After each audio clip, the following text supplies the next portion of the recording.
Excellent. Thank you very much. So hello, everyone, and thank you for all of you who joined me for this virtual session. Today, I'm going to talk about end-to-end reconstruction chains for liquid argon TPCs.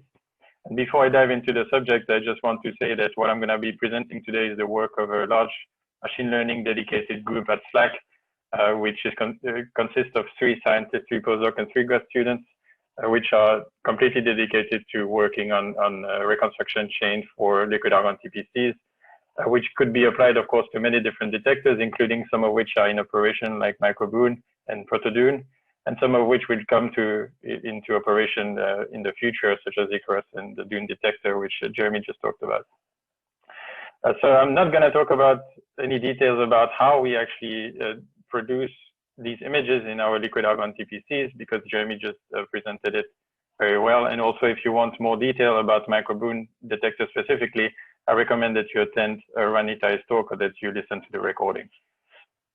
But just to give you an idea of the kind of image that we put in our reconstruction chain, this is an example coming from the microBoon detector, where we have a muon neutrino coming from the left-hand side here that interacts in our liquid argon medium.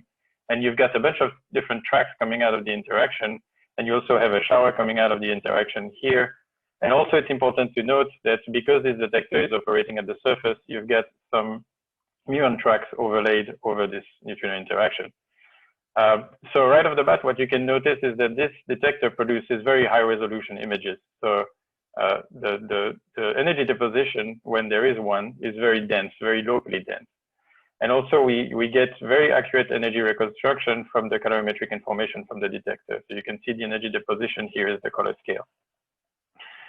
And the reason why we use this type of detector for neutrino physics is because, of course, due to its high granularity, it has a very strong discriminative power between different particle types. So for instance, if you have a track here on the bottom left corner of the slide, or a shower here in the center, they're very different topologies. So we expect that it's easy for a reconstruction chain downstream if it's implemented properly to distinguish between them. And that's, of course, crucial when you're trying to identify the type of neutrino that interacted in your detector. The other thing that's interesting is, due to this high granularity, you can actually resolve gaps between a vertex and, for instance, a photon-induced shower. And this is important because this is typically a source of issues when you're trying to reconstruct the type of neutrino that you're looking at, because you cannot distinguish between an electron shower and a photon shower. And this is something that we expect to be able to do in a liquid argon TPC. And so you start with these images and you're trying to extract very high level information. So typically you start with the left-hand side image in this example in 3D, where you have a electron neutrino interaction, 3 tracks coming out in a shower. And you are trying to predict which kind of interaction it is, which kind of process the neutrino underwent, in this case, charge current. And you're trying to also predict the energy that was the energy that the neutrino was carrying. And so, of course, you could say, well, why don't you put the whole image of the interaction through a convolutional neural network and try to reduce the information down to these 3 parameters?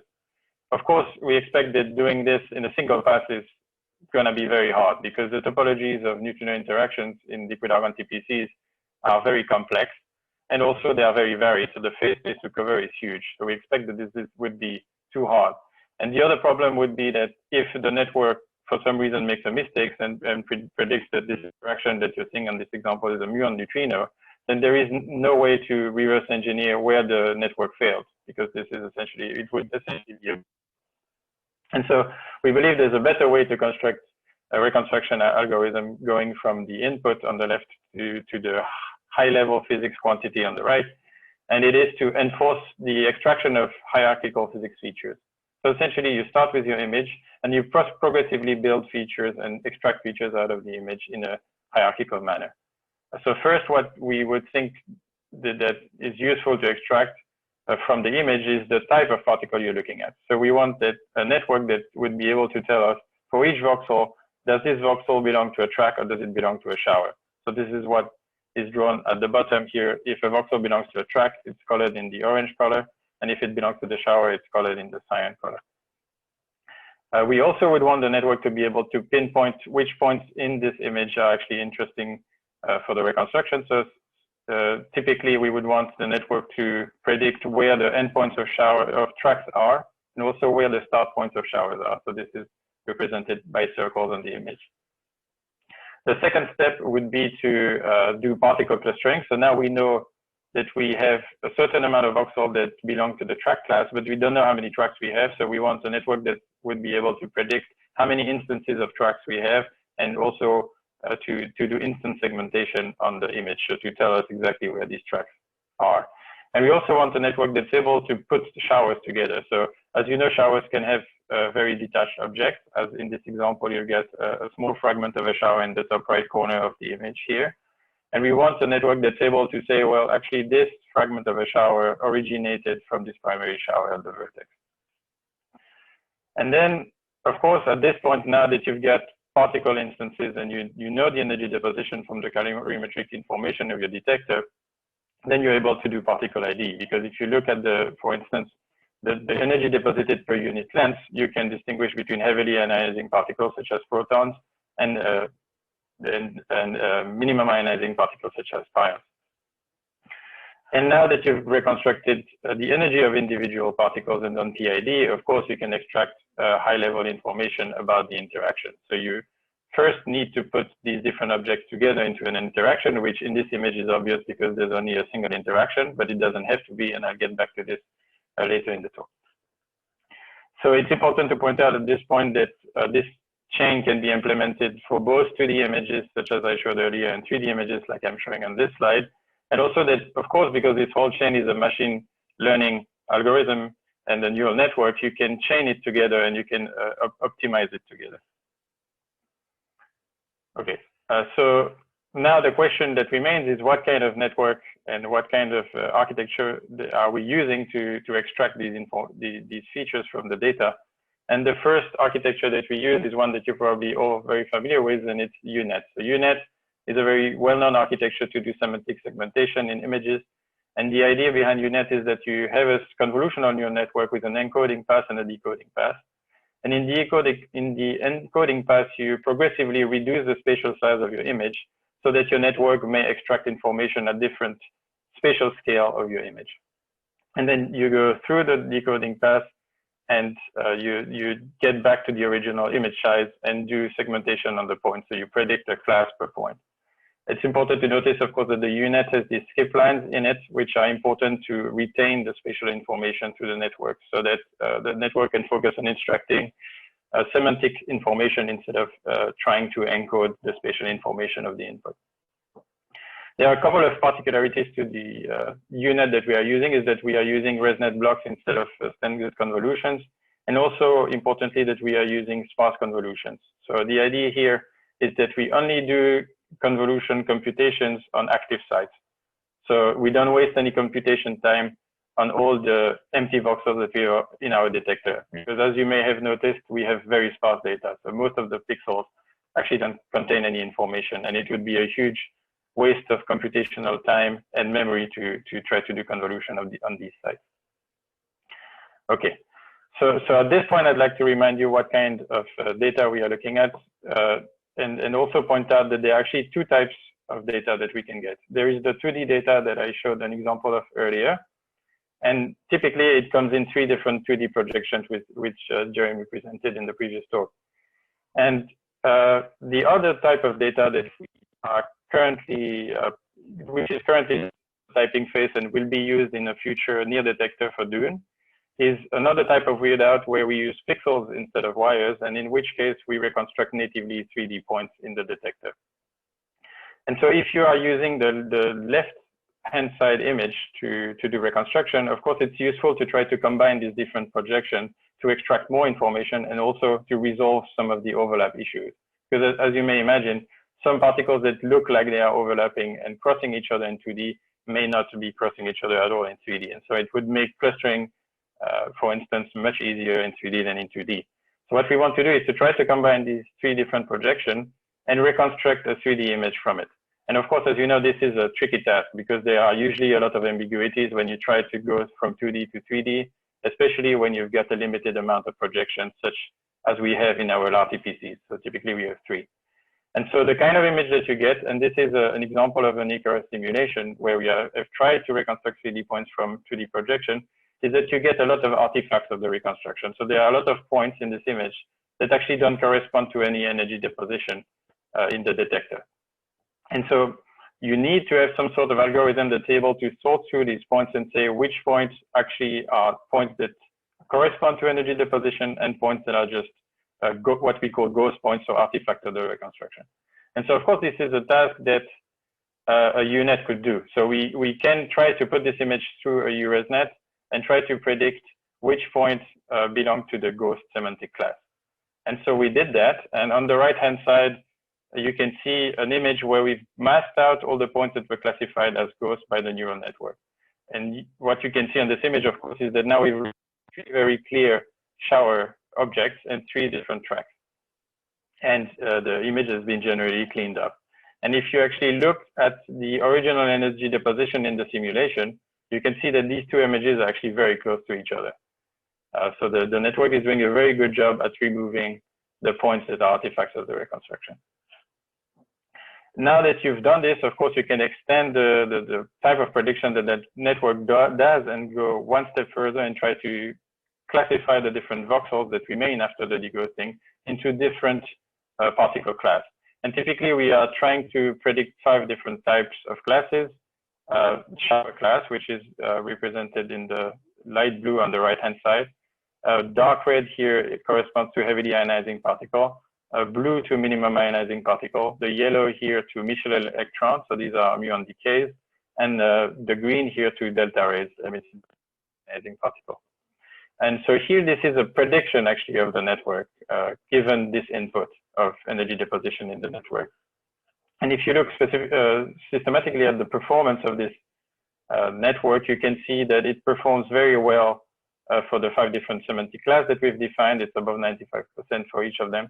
And for the 2 semantic classes that are most represented in our data set, that is minimum ionizing particle and showers, the accuracy is above 99%. So on average, given the voxel fraction that we have in our data set, on average, we have 99% accuracy on voxel classification. The first extension then that we use to the UNet is to leverage this architecture to actually try to predict points. So we try to predict interesting points in the image. And the way that we do this is that we take the decoding path of the UResNet that I described earlier, and at 3 different levels of resolution, we try to extract regions where we expect that the image has interesting points to it. You start at the lowest resolution, of course, you're predicting a region, and then you narrow down this region as you go to higher resolution images. And so if I'm just to show you how this works on an example, this is the same image that I showed earlier, but in this case, I show the point prediction overlaid.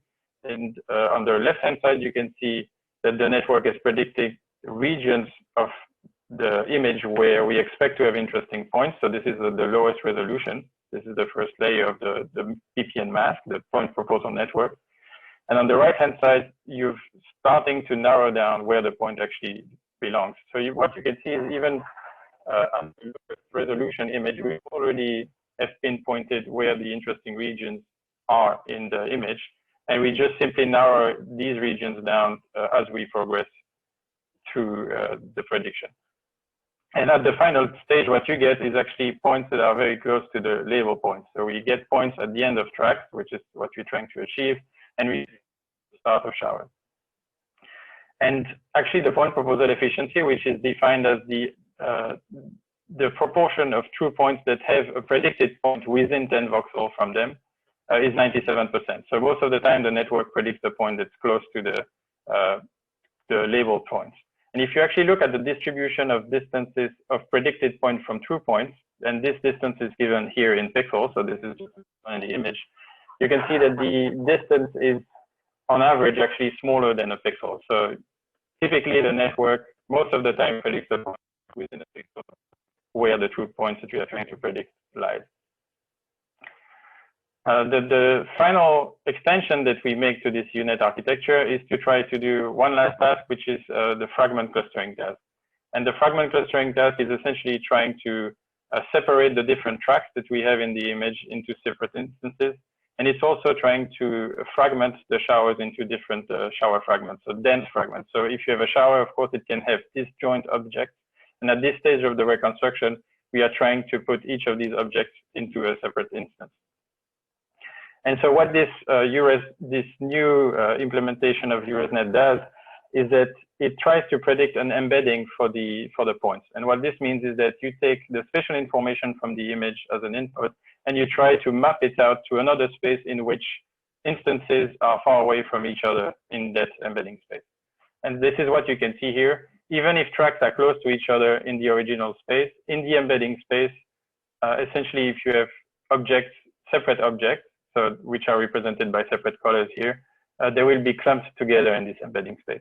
So this is, we are encouraging the network to produce a space such as this one. But when you have this, you're left with the problem of where do the boundaries of my cluster lie, and also how many clusters do I have?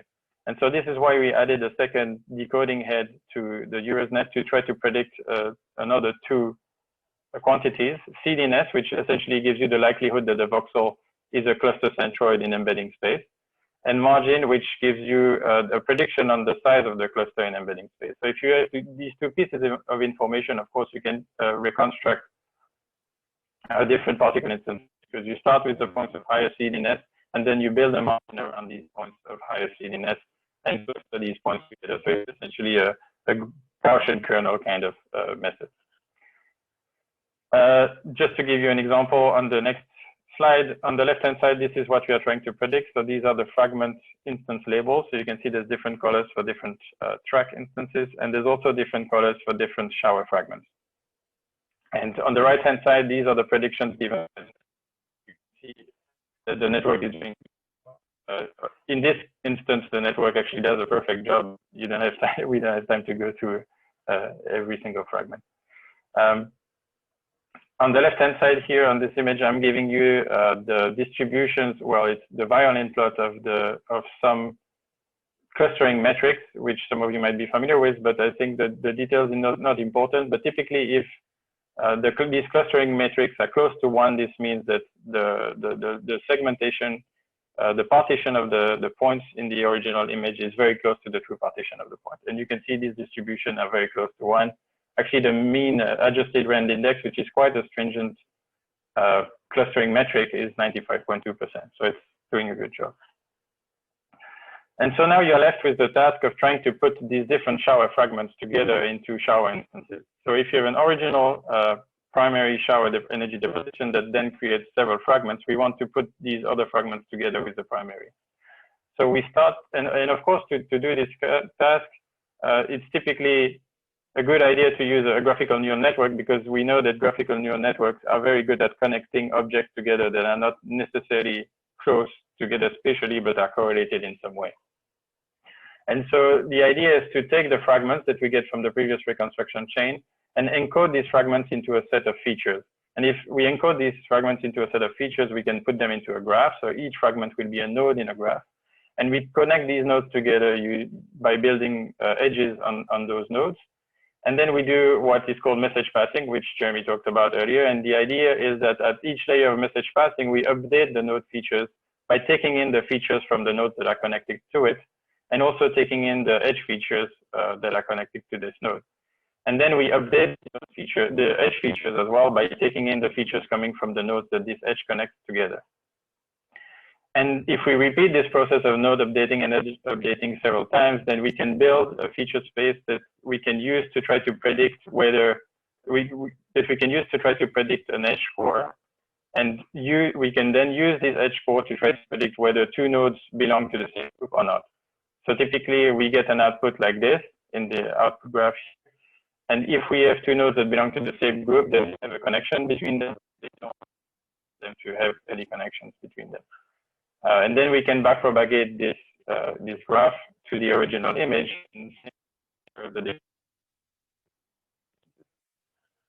And we actually go one step further and use the node features that we've built using our GNN and try to make prediction as to which of the fragments in each group actually is the primary energy deposition. And so just to give you an example, on the left-hand side, this is what we are trying to predict. So we have group labels. This is the color. and we have the true edges. So we are trying to predict that every pair of fragments in a shower group actually has an edge that is on. So we want the network to predict an edge core of 1 when two nodes, when an edge connects two nodes that belong to the same group. And on the right-hand side, we get the predictions. So these are very close, as you can see, to the group labels. And we have recovered the colors grouping of these showers. So the colors here are different, but the grouping is the same. If you look systematically at the performance of this shower clustering, we get a purity of above 99%, efficiency 98%, and this ARI measurement, adjusted random index of 96%. So typically using GNN to do this kind of task actually works very well. The second task, which is to try to predict the shower primaries. On the right-hand side, I'm showing you an image of the primaries that the network has predicted. Here it's obvious to see that because these different showers are coming from a common vertex, the network has predicted the correct primaries. On the left-hand side, I'm giving you the distribution of the primary score for primary fragments in the orange. So you can see it's very close to 1. And for secondary fragments, it's very close to 0. So if you take each shower group and try to see whether or not we predict the correct primary, we can see that the network gets it right 98.5% of the time. The last task that is left to do is, now that we have shower instances and track instances, we want to put them together into interaction instances. So in the near future, we will have the do-near detector, and in the do-near detector, we will have an unprecedented neutrino rate in a liquid argon TPC.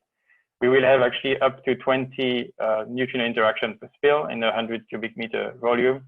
And as a result, we expect that we might have some pileup. So it's possible that some neutrino interaction will overlap. And so we want to know which track belongs to and then which neutrino interaction, which is not necessarily a simple task because showers, of course, can be far detached from the vertex. And so the idea here is that we reuse the graphical neural network that I just described, but instead of trying to cluster fragments together into shower instances, we try to cluster particle instances together into interactions. So this is essentially a very similar task, and we use a similar architecture to do this. And here on the right-hand side, I'm giving you an example of an image where we have two neutrino interactions. And in this example, the image is actually 10 times smaller than the near detector. So this is the kind of density that we expect to see in the near detector. And here, these are the predictions of the network. So you can see it's predicted two neutrino-like events. You have one on the left-hand side in the green, and you have another one on the right-hand side in the darker green. And on average, the efficiency, purity, and adjusted random index for this task is also comparable to the shower performance. So it's a little bit lower, 93% for two neutrinos. So at this point, I've presented how we get from wire data or pixel data all the way down to actually having neutrino interactions with all the particle instances in it. So we've actually gone through the food chain. And I will just leave you with a couple of concluding comments. So I just want to point out that the trend in neutrino detection today is to use these very high resolution particle imaging, in particular in the US. And the resulting analysis trend is to use computer vision. And as you all probably know, machine learning is the state of the art in computer vision today. And so we expect that liquid argon TPC images are too information rich to simply extract the high level physics quantities by doing a single pass through a CNN. And so we believe the best path forward is to use this hierarchical feature extraction method, which I hope I've demonstrated with this talk works quite well on our data. There are a couple of areas of research that was not able to cover in this talk, but that we will look into in our group at Slack, which include deghosting autoencoders and also data versus simulation domain discrepancies. So please don't hesitate to email me or, of course, join the Q&A if you want more details or if you want to participate in the reconstruction effort. Thank you. Great, thank you. Are there questions?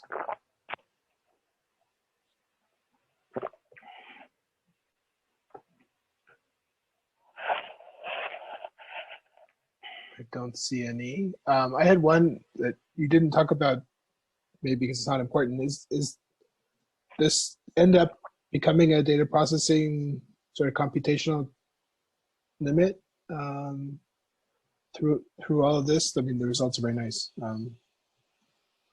So not really, because our data is very sparse. So even if the detectors are large, the actual amount of information, well, in terms of the amount of voxels, is not necessarily too large for us to handle due to the use of this sparse convolution method. Okay. Thank you. David, looks like you had a question. Yeah, very nice talk, very impressive results. Thank you. I had a question about the microboon analysis. So you showed that this deghosting works quite well, but if I understand right, you're using a combination of pixel and wire projections. Do you understand how well your deghosting might work if you only had wire, like in the Dune FAR detector? So this deghosting, I'm sorry, maybe that wasn't clear, but this is just using the wire information, right? So it's wire plus time, of course. But so you just use these three projections, and then you put them together, you get a bunch of artifacts, and you use the deghosting neural network to sort through these points, basically. I see, because the image on the upper left says wire data and pixel data together. Ah, no. So this just means that we use either wire data or pixel data to form an image. I see. Yes, sorry, that wasn't clear. Okay, I understand now. Okay, any other questions? Okay, thanks again, Francois. Thank you very much.